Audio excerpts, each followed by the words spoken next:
As a kid growing up, we had an impossible dream. Number one, get in the Guinness World Record book. And number two, get into the International Tennis Hall of Fame. We didn't know how or when or for what, but that was our big, ambitious, audacious dream. That was our goal. But like they say about impossible dreams, if you take that word impossible and you split it into two parts, it says I'm possible. Our tennis mentor died at 42 of ALS, long before the Ice Bucket Challenge popularized the disease. And in that moment, we wanted to leave a legacy for him. His name is Scott Wilson. So we said, what can we possibly do that could get media attention around this cause, this important cause? And we came up with trying to break the Guinness World Record for the longest tennis rally. And there were two parts that were significant. One, to honor his legacy, but number two, if we set the record at 25,000, that would be symbolic of 25,000 children. So now we had the big goal and we had the dream. So we went into the planning phase. We trained for a year. We lined up our tennis lessons, teaching 10 hours straight a day. It's pretty grueling. It takes a lot of physical effort and preparation. 2008 came along. And by then, we had already failed. In 2007, we attempted to break the record. But it was due to poor planning that we failed. In the morning, much like today, we had tennis clinics. Then we had an exhibition match. And then we said, yeah, now early in the afternoon, let's attempt to start the record. Pretty bad planning. I don't advise it. So as we started the record, a couple hours in, 2,000 strokes in, I looked at my forehand ground stroke and said, wow, this is pretty easy. And I hit the ball into the net. So immediately in that failure, I learned two lessons. Number one, in tennis and in life, aim high. So aim higher than your goal. So that was our stretch goal. Number two, it was the first time I was conscious of my stroke. So those are the two lessons learned. So we tried again, and we realized in that moment that Guinness World Records adjudicates records that start on the same day. So we could try again. So we took a quick bio break, reset the clocks and the clickers, and we started again. And then we rallied to about 5 p.m. And as we're rallying, we found out that the media showed up. And they said, you know what? We'll put your record on the 6 o'clock news if the guys are still going.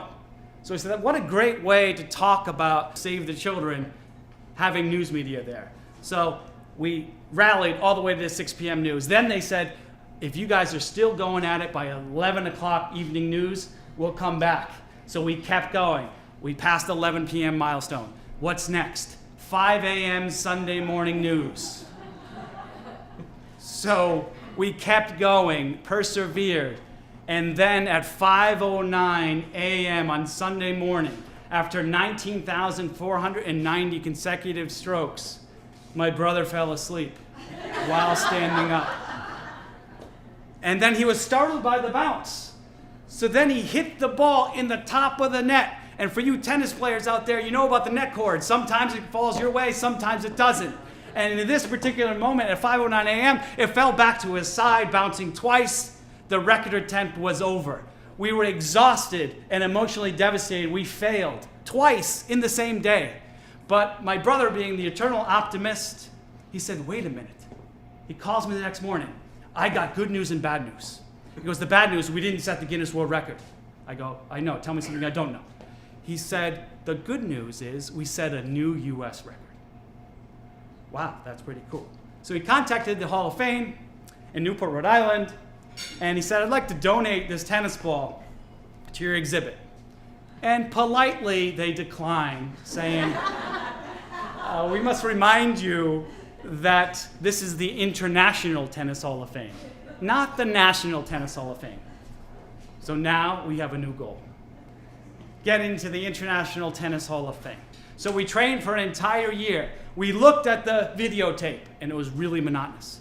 But we looked at the videotape, and 100% of the misses were in the net. They weren't long and they weren't wide. So we said, how are we going to train to get the tennis ball over a 3-foot net? Double it. Doubled it to 6 feet. So we trained over 2 nets. And then when we'd hit it in the 6-foot net, we would stop the rally. Why? Because looking at the videotape and tape delay, we realized the arc of the trajectory of the ball as we were getting fatigued and tired started like this, and then narrowed like this until my brother fell asleep and hit the net. Now he'll say, when he's speaking, he'll say that I messed up in the bottom of the net, wasn't even close, right? Which is true when I missed. So that was our lessons learned. We applied those lessons, those failures, to the next year, and we were ready. We trained over a double net. We had hydration packs, camelbacks around our waist to properly hydrate, and also food was an issue. Running out of energy. So we had power bars already with the wrappers off on the side, off to the left. That way, in between the rally, we could count down to go get something to eat or drink. So sure enough, about 4 hours into the rally, he proclaims, "Ed, I'm hungry. I'm going to eat something." Okay, fine. Go through our planned routine. 5, 4, 3, 2, 1, countdown. And then we lobbed the ball sky high and ran off to the side. He got the power bar with his left hand and started munching on it. And then we recalibrated our trajectory back to our normal trajectory. However, he overcompensated and he hit the ball into the net cord again.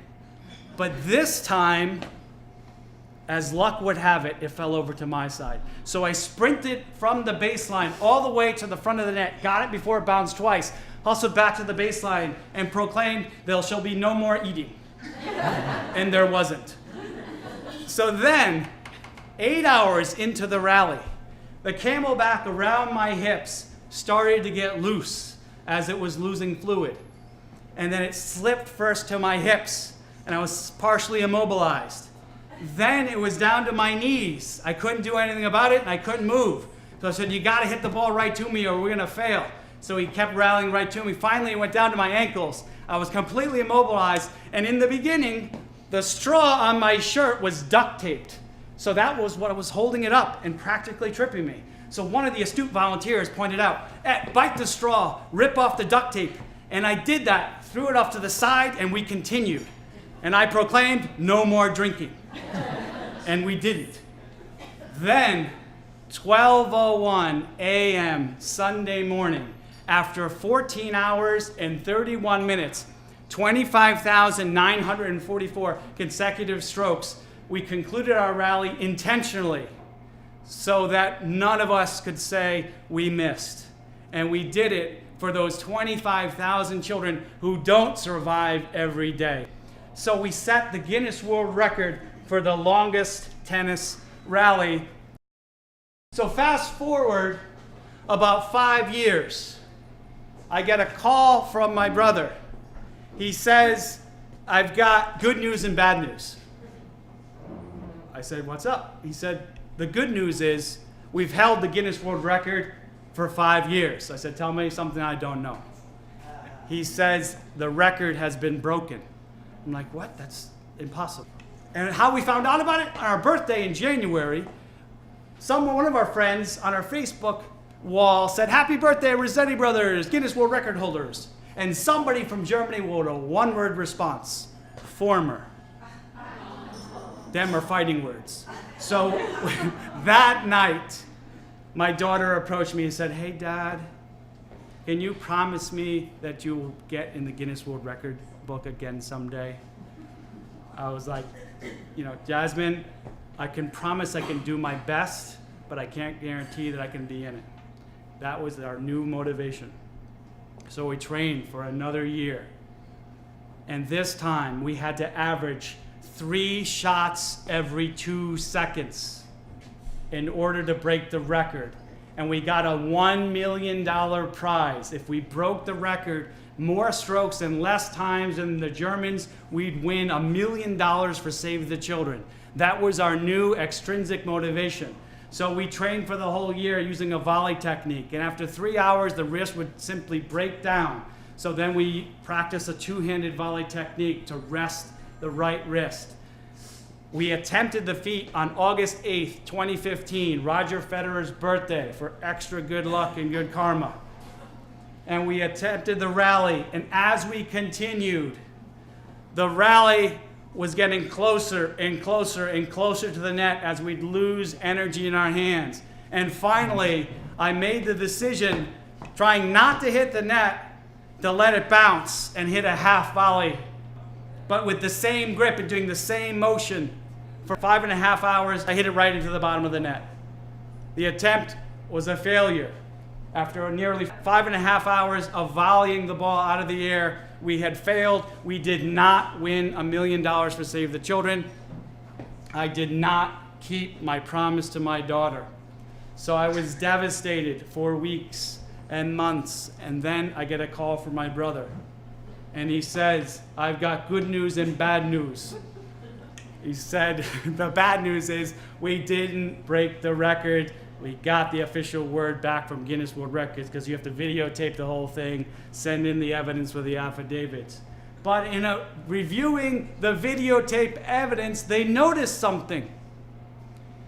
That after 30,576 volleys, we never let the ball bounce besides the serve and the approach shot. So besides those two shots and the miss, that had never been done before. So the letter said, congratulations, guys. You are now the owners of a new Guinness World Record title for the longest tennis volley.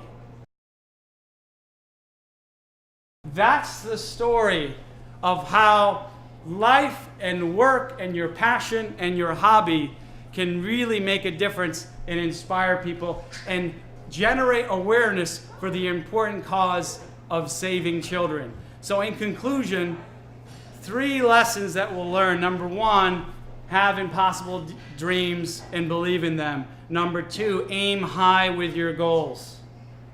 And number 3, if you do both of those things, just like 0 in tennis is called love. Tennis begins with love and a first serve.